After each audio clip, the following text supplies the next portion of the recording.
படத்தோட ஸ்டார்டிங் சீனில் கண்ணாபின்னா ரூமுக்குள்ள அழகான பொண்ணு குட்டி பேரு சோடா புட்டி ஜெனி இவ டிவில பின்னி எடுக்கிற படத்தை பண்ணி மாதிரி பாத்துக்கிட்டு இருக்கா. திடீர்னு டிவில என்ன காமிச்சான்னு தெரியல, இவ கை காலை வச்சுக்கிட்டு சும்மா இல்லாம ஏணி மாதிரி எதையோ ஒன்னு எடுத்து வச்சு செஞ்சுக்கிட்டு இருக்கா. எலி பூஜையில பூனை புகுந்தா மாதிரி இவளோட அப்பா தம்பி தாத்தா பாட்டி கேக்கு கொண்டு வந்து இவளுக்கு பிறந்தநாள் வாழ்த்து சொல்ல நின்னுகிட்டு இருக்காங்க. இவ அந்த ஏணியை போர்வைக்குள்ள போட்டு மூடியும் வைப்ரேட் ஆகிட்டே இருக்கு. இவளால கண்ட்ரோலே பண்ண முடியல. இவங்க எல்லாருக்கும் போன் வைப்ரேட் ஆகுற சவுண்ட் கேக்குது. யாராவது போனை வைப்ரேஷன்ல போட்டுது. ஒட்டுமொத்த குடும்பம் ஹாப்பி பர்த்டே ஜெனின்னு சொல்ல வீட்டு நாய் இவ போர்வை பிடிச்சி இழுக்க அந்த வைப்ரேட்டர் ஏணி எகிரி வந்து கேக்கு மேல விழ நாலா மூளைக்கும் கேக்கு இவங்க மூஞ்சில செதற ஒட்டுமொத்த குடும்பம் பயந்து எகிரிட்டாங்க.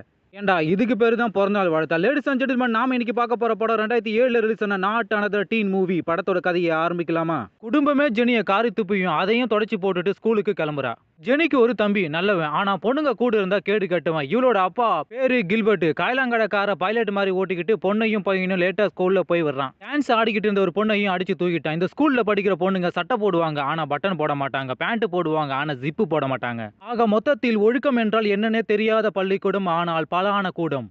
இந்த ஸ்கூலோட அழகான ஆம்பளை வேற யாரும் இல்ல, நம்ம கேப்டன் அமெரிக்கா. இவன் பின்னாடி ஒரு பொண்ணு சுத்திக்கிட்டு இருக்கா. இவன் ஏற்கனவே ஒரு பொண்ணை லவ் பண்றதுனால ஒரு பொண்ணை கூட ஏறு எடுத்து கூட பார்க்க மாட்டான். இவன் ஆளை விட இவ ரொம்ப அழகா இருக்கா. கேப்டனுக்கு 3 அல்ல கை, கரப்பான் குண்டான் வெள்ள. நண்பனுக்கு ஒண்ணுனா முன்னாடி வந்து நிப்பானுங்க, பிரச்சனைனா ஓடிடுவானுங்க. கேப்டன் ஆளு பேரு பஜாரி, வாயை திறந்து அசிங்கமா பேசுவான். ஆனா அது என்னன்னு புரிவதற்குள் நமக்கு வயசாயிடும். இவ நம்ம கேப்டனை மீட் பண்ணி நான் தனியா பேசணும், போய் பேசு, அடே உன்கிட்ட தனியா பேசணும் அப்படின்னு கேப்டனை இழுத்துக்கிட்டு போறா.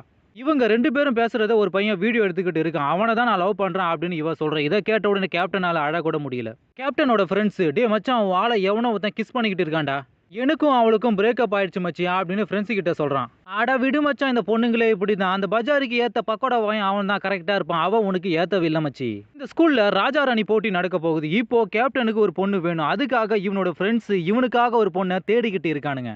ஜெனியை பார்த்த உடனே டே மச்சான் இந்த பொண்ணு ஓகேவா பாரு. உடனே கேப்டன், ஏன்டா டே சோடால ஊத்துனா தாறு மாதிரி இருக்கா, இவ எனக்கு ஜோடியா, அட போங்கடா. ஜெனி தம்பிக்கு 2 நொல்ல கை. சீனியர் பொண்ணு இருந்தா கூட கலாய்ப்பானுங்க. டே மச்சான் எவ்வளவு நாளைக்கு சிங்கிளா இருப்ப, எப்படா மிங்கிள் ஆக போற அப்படின்னு இவனோட வலது கை சொல்லிக்கிட்டு இருக்கும்போது ஒரு அழகான பொண்ணு படியில இருந்து கீழே இறங்கி வரா. இவ பேரு அமாண்டா. டே மச்சான் வாழ்ந்தா இவ கூட தாண்டா வாழணும். இந்த ஸ்கூலோட ஹெட்மாஸ்டர் கண்ட்ரோல் இல்லாம எதிரில் உட்காந்துட்டு இருக்கிற பொண்ணு அவுட் ஆஃப் கண்ட்ரோல பாத்துக்கிட்டு இருக்கான், அதாவது நிர்வாணமா. ஹெட்மாஸ்டர் ஜெனியை வர வச்சு இந்த பொண்ணு அந்த பொண்ணு கூட அனுப்புறான். அவளுக்கும் இவ அவுட் ஆஃப் கண்ட்ரோல தான் தெரியுற. கடைசியில கண்ட்ரோல் இல்லாம போனது நமக்கு. ஜெனி தம்பியும் இவனோட நொல்ல கையும் பொண்ணுங்க குளிக்கிறத எட்டி நின்று எட்டி பாக்குறதுக்குள்ள ஜஸ்ட் மிஸ்ல பொண்ணுங்க கதவை மூடிட்டாங்க. இவனுங்களும் மூடிக்கிட்டு இவனுங்க பாத்ரூம்ல நின்னுக்கிட்டு யோசிக்கிறானுங்கம்மா, டே லேடிஸ் பாத்ரூமை எட்டி பார்க்கணும், தெளிவா பார்க்கணும், ஆனா யாருமே பார்க்க கூடாத இடத்துல இருந்து பார்க்கணும், அதுக்கு நீ நேரா போய் தாண்டா பார்க்கணும் அப்படின்னு சொல்லிட்டு மேல பாக்குறானுங்க. பொண்ணுங்க குளிக்கிற சவுண்டு கேக்குது. மேல இருக்கிற ஏசி டக் மூலமா எலி மாதிரி உள்ள புகுந்து பொண்ணுங்க சட்டை போறத பாக்குறானுங்க. ஆனா தெளிவா தெரியல. அப்படியே பாம்பு மாதிரி உளுந்து வந்தா ஒரு பொண்ணு டாய்லெட் போயிட்டு இருக்கு. அதை கூட கூச்ச நாச்சம் இல்லாம பாத்துக்கிட்டு இருக்கானுங்க. எச்ச பயலுகளா.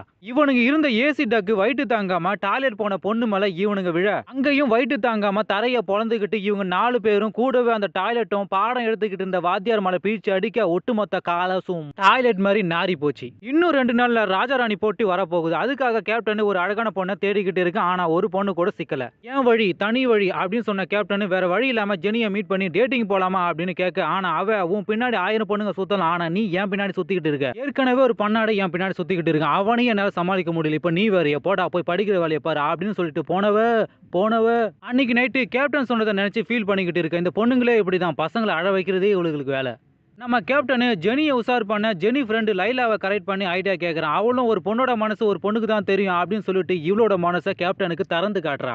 இதுல மயங்கி போன கேப்டனு கடைசியில புத்திய காமிச்சிட்டான். Bloody rascal. ஒரு நாள் ஜெனி தம்பியை 4 பேர் ரவுண்டு கட்டி அடிச்சுக்கிட்டு இருக்க. இதை பார்த்த கேப்டனு யாராவது என் மச்சான் மேல கை வைக்கிறது, உடனே அங்க போய் அந்த பசங்களை தள்ளி விட்டு மச்சானை காப்பாத்துறான். ஆனா அந்த பண்ணாட கேப்டன் மேலேயே கை வச்சுட்டான். நம்ம கேப்டன் சும்மா ஓடுவானா, மச்சானு கூட பார்க்காம அவன் மூஞ்சியை குழப்பிட்டான். திடீர்னு ஜெனி அங்க வர என் தம்பி மேலேயே கை வச்சுட்டியா அப்படின்னு முறைகிறான். மச்சானை கரெக்ட் பண்ணி அக்கா உஷார் பண்ண நினைச்சான். கடைசியில இனிமேல் இவகிட்ட நெருங்கவே முடியாது. மறுநாள் ஸ்கூல் கிரவுண்ட்ல ஓவியம் வரைஞ்சிட்டு இருக்கா ஜெனி. இவளை இம்ப்ரெஸ் பண்ண நம்ம கேப்டன் பீப் சாங்க கண்டபடி பாடிட்டான். இப்படிக்கு ஜெனின்னு போட்டுட்டான். அங்கிருந்து எல்லாருமே ஓடிட்டாங்க. திடீர்னு போலீஸ் அங்க வந்து ஜெனியை கைது பண்றாங்க. உடனே கேப்டனை மீட் பண்ணி ஏன்டா என் உயிரை எடுக்கிற, உன்னால என்ன எல்லாருமே கலாய்க்கிறாங்க, என்னை விட்டுடுறா அப்படின்னு சொல்லி அழறா. இவளை சிரிக்க வைக்க நம்ம கேப்டன் உடம்புல அந்த மாதிரி இடத்துல கிரீமை தடவிட்டு முன்னாடி வந்து நின்னாம் பாரு. இதை பார்த்த உடனே இவளுக்கு சிரிப்பு வரல, இவனை தூணு துப்பிட்டு கிளம்பிட்டா. அன்னைக்கு மறுநாளே ஜெனி வீட்டுக்கு கேப்டனும் அவ ஃப்ரெண்டு லைலாவும் இவளை பார்ட்டிக்கு கூப்பிடுறாங்க. இவ வர முடியாதுன்னு சொன்னாலும் அவங்க விடவே இல்லை. இவனும் வேற வழி இல்லாம கிளம்புறா. லைலா பொண்ணு ஜெனியை கிஸ் பண்ற மாதிரி முன்னாடி வந்து நின்னு கண்ணாடியை கழட்டி கண்ணாடி முன்னாடி நிக்க வைக்கிற. இந்த அழகை பார்த்தோன்னே ஜெனியே அவளோட அழகை சைட் அடிக்கிறா. ஜெனியோட அழகை பார்த்த கேப்டனு மெர்சல் ஆயிட்டான். மாடிப்படியிலிருந்து கீழே இறங்கி வந்தவ கால் தவறி மல்லாக்கு விழுந்து மண்ணை கவிட்டா. அங்கிருந்து அவளை அள்ளி போட்டுக்கிட்டு பார்ட்டிக்கு வந்து நின்னா பாரு. அங்கிருந்து எல்லாருமே கேர் ஆயிட்டாங்க. ஒரு பக்கம் பொண்ணுங்க ஆடை அமலாபால் மாதிரி ஆடிக்கிட்டு இருக்காங்க. இன்னொரு பக்கம் 89 வயசு ஆயாவை லைலா கிஸ் பண்ணி உறிஞ்சி எடுக்கிறா. இந்த ஆயாவும் இதே ஸ்கூல்ல தான் படிக்கிறா. ஒரு சில இடங்களில் சென்சார் வேலைகளும் நடக்குது. ஜெனி ஃபுல்லா குடிச்சிட்டு ஸ்விம்மிங் ஃபுல்லா வாந்தி எடுக்கிறா. இதை பார்த்த உடனே பஜாரி அங்க வந்து அசிங்கமா இவளை திட்டுறா. இதை கேட்ட உடனே ஜெனி அங்கிருந்து அழுதுகிட்டே ஓடி போயிட்டா. கேப்டனும் பின்னாடியே ஓடி போய் இவளை சமாதானப்படுத்தினா. கடைசியில் அங்கேயே 2 பேரும் கிஸ் பண்றாங்க. ஆனா கடைசியில் மூக்குல கிஸ் பண்ணிட்டாங்க. இந்த ஸ்கூலோட ஃபுட்பால் டீமுக்கு நம்ம தலைவன் தான் முன்னாள் கேப்டன். இதுக்கு முன்னாடி நடந்த மேட்ச்ல இவனோட கவனக்குறைவால இவனோட ஃப்ரெண்டு செத்து போயிட்டான். அதனால இவன் பாலே தொடவே இல்லை. ஸ்கூல்ல ஃபுட்பால் மேட்ச் நடந்துகிட்டு இருக்கு. நம்ம கேப்டனே ஓரமா நின்று வேடிக்கை பார்த்துக்கிட்டு இருக்கான். திடீர்னு ஒரு குண்டு பையனுக்கு அடிபட்டு அவனுக்கு பதிலா கோச் கேப்டனை இறங்க சொல்றான். நண்பனுக்காக விளையாட்டை விட்டுவான். இப்ப அதே நண்பனுக்காக விளையாட போறான். இனி கேப்டன் ரைடு. உள்ள வந்தா பவர் அடி, அண்ணன் யாரு தளபதி அப்படின்னு அங்க இருக்கிற எல்லாருமே விசில் அடிக்கிறாங்க. கப்பு முக்கியம் பிகிலு. பெரிய புடுங்கி மாரி உள்ள வந்தவன் எதிர் டீமுக்கு இருந்து பால கவி கோல் போடுவான்னு நினைச்சா கோட்டை விட்டுட்டான். கடைசியில டீமே இவனால தான் தோத்துது. இந்த தோல்வியை தாங்க முடியாத கேப்டனை ஜெனி சமாதானப்படுத்துறா. கேப்டனோட ஃப்ரெண்டு அங்க வந்து உன்னால தானே டீமே தோத்துதா அப்படின்னு இவன் மேல இருக்கிற காண்டுல இவனோட எல்லா மேட்டரையும் ஜெனி காதுல சொல்லிட்டான். உடனே கேப்டன் ஜெனி அவன் சொல்றது எதுவுமே நம்பாத. ஒரே ஒரு தடவை உன் ஃப்ரெண்டு லைலாவை மட்டும் கசமுசா பண்ணிட்டான். ஐ எம் சாரி ஜெனி அப்படின்னு சொல்லும்போது இதை கேட்ட ஜெனி அங்கிருந்து ஓடிட்டா.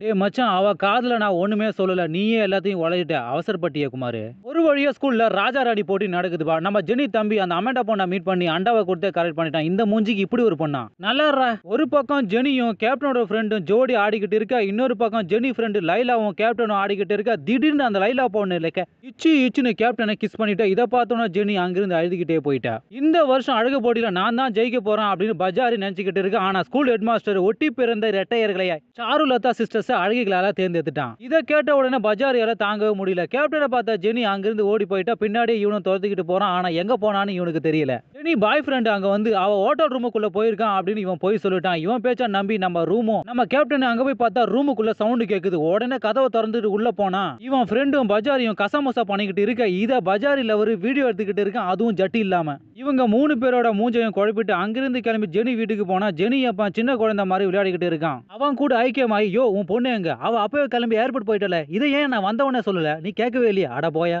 உடனே கிளம்பி ஏர்போர்ட் போறான். அங்க போய் பார்த்தா ஜெனி செக்கிங் முடிச்சுட்டு உள்ள போக போறா. ஜெனின்னு சத்தமா கூப்பிடுறான். அங்கிருந்து எல்லாருக்குமே கேக்குது. ஆனா ஜெனி காதுக்கு மட்டும் கேட்கல. அங்க போன பையன் கிட்ட ஒரு பாலை வாங்கி ஓங்கி விட்டான் பாரு. அது அவன் மண்டையிலே பட்டு ஒரு வழியா திரும்பி பாக்குற. அவன் மட்டும் இல்ல, அங்கிருந்து எல்லாருமே. உடனே ஓடி போய் அவனோட காதல சொல்றான். அவனோட மனசை திறந்து காட்டுறான். ஜெனி நான் உன்னை உண்மையா லவ் பண்றேன் அப்படின்னு சொன்ன உடனே மண்டையில பட்ட பாலால எல்லாத்தையும் மறந்துட்டா. இவனோட காதலை ஏத்துக்கிட்டா. அப்படியே 2 பேரும் லிப் கிஸ் பண்ணிக்கிட்டே உதட்டா உறிஞ்சி எடுக்கிறாங்க. அங்க இருந்த எல்லாருமே கை தட்டுறாங்க. அப்படியே படத்தை முடிக்கிறாங்க. இதுல இருந்து என்ன சொல்ல வராங்க அப்படின்னா எனக்கே தெரியல, உங்களுக்கு தெரிஞ்ச சொல்லுங்க.